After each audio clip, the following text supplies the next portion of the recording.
Hey meal preppers, welcome back to Sweet Peas and Saffron. I'm Denise and I'm sharing easy meal prep recipes to give you your time back during the week. Today we are taking a break from traditional meal prep recipes and we're going to talk about bone broth. The first question that I had when I started hearing about bone broth, I was thinking, isn't that exactly the same as broth? What's the difference between the two? The difference between regular broth and bone broth is that bone broth is cooked for a very long time, and this helps extract the vitamins and nutrients and extra minerals, and also it extracts collagen from the bones. Bone broth is really, really good for you for a number of reasons. Number one, it is excellent for your immune system. So if you're feeling sick or fighting off a cold, bone broth is great to help you. In addition to this, the collagen in bone broth is really great for your skin and your nails, and it can help reduce fine lines and wrinkles. Collagen has also been found to reduce joint pain in osteoarthritis patients, so bone broth could be really great if you're suffering from arthritis. So all in all, bone broth has a ton of helpful health promoting properties. Now, I have a PhD in biochemistry, so I'm all about the peer-reviewed science articles, and I'm going to link you to a really great science-backed article below. What kind of bones can you use in your bone broth? You can use any animal bones. So I have made it with chicken, turkey, and beef. And today I'm going to show you how to make it two different ways. We're going to make one batch of chicken bone broth and one batch of beef bone broth. So for beef bone broth, you want to use a variety of bones, including larger marrow bones, smaller knuckle bones. You can use rib bones, really any type of bone. But I like to make sure that I have a mixture, and I like to use 3 to 4 pounds of beef bones. Now, the important thing is if you are using raw bones that haven't been roasted or cooked in any way, you're going to want to put them in the oven and roast them up. This just helps add flavor and depth and dimension to your bone broth. Now, for the veggies that you can add in, really you can pretty much add whatever you would like. I typically like to add a head of garlic and 1 onion.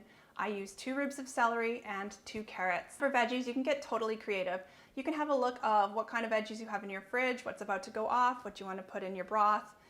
Sometimes if something is about to expire, I will throw it in the freezer and add it into my bone broth. For chicken and turkey, I just like to use the leftover carcass, so I just kind of put it in with whatever meat is sticking to it and any skin that might be left, and I use about 2 pounds for a batch. So depending on the size of your chicken, if you have small chicken carcasses, you might need to use 2 chicken carcasses. If you have a large chicken, you could probably get away with 1, but I just like to weigh it to make sure that I have about 2 pounds. So I'm going to add in my garlic, onions, carrots, and celery. I'm going to add in the apple cider vinegar, sea salt, some bay leaves, and we're going to pour it up to the max fill line with water. I also like to add fresh herbs to my bone broth.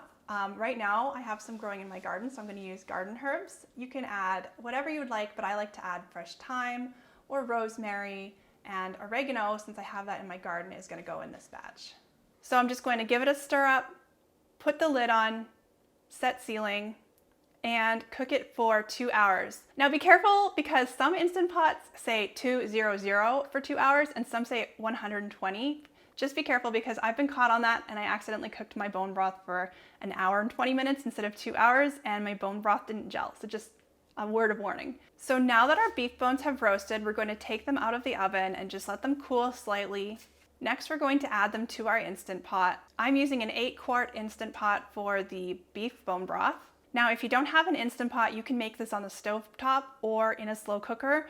The benefit of the Instant Pot is you can cook this in 2 hours of high pressure cooking versus 24 hours of simmering in a slow cooker or on the stove. So we also always add a tablespoon of apple cider vinegar. I add about 1 teaspoon of sea salt. You can leave it out if you'd prefer a reduced sodium stock. I'm also going to add some fresh herbs to give it a little extra flavor. And I'm going to pour up to the max fill line with water. We are going to put the lid on our Instant Pot, set it to sealing, and pressure cook for 2 hours.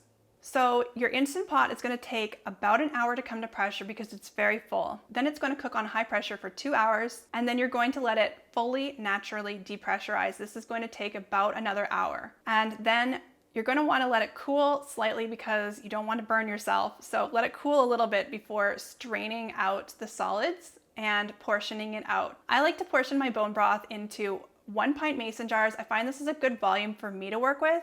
If you're going to be using this for soups and stews and you need larger volumes, you could use 1 quart. That would be a good size for you. Now, with beef bone broth, it ends up being pretty fatty. So this comes down to personal preference. Some people like to keep the fat. I personally don't like the fat in my bone broth. So what I do is I put the jars of bone broth in the fridge until it solidifies, and then I can just kind of use a spoon to scoop the fat off of the top. Okay, let's make chicken bone broth now. When the Instant Pot has come to pressure, cooked for 2 hours, and then fully naturally depressurized, we are going to let it cool slightly, strain off the solids, and portion out into 1 pint mason jars. Because chicken and turkey bones are just not as fatty as the beef bones, we don't have to worry about removing the fat from chicken bone broth. So to freeze in jars, I leave the lids ajar slightly until it's completely frozen, and then I tighten them. Now, how to use your bone broth. Some people will sip on their bone broth. This is just not something that I enjoy. I don't know, I can't never really get around like sipping bone broth. So instead of sipping on bone broth, I like to use it whenever I cook up some rice, when I cook up any recipe that requires chicken or beef stock, I just swap out my broth. It's great in soups and stews, and it's just a great way to add extra nutrition to various recipes. It also adds a lot of flavor because it is much tastier than store-bought broth. So that takes care of my bone broth tips and tricks and recipe. I hope you give this bone broth recipe a try. And if you are looking for more information, I have a very detailed bone broth post on my blog. I'm going to link you to it below. And if you liked this video, you're going to love the next video. It is perfect for using your bone broth. Instant Pot Cajun rice and sausage. See you in the next video.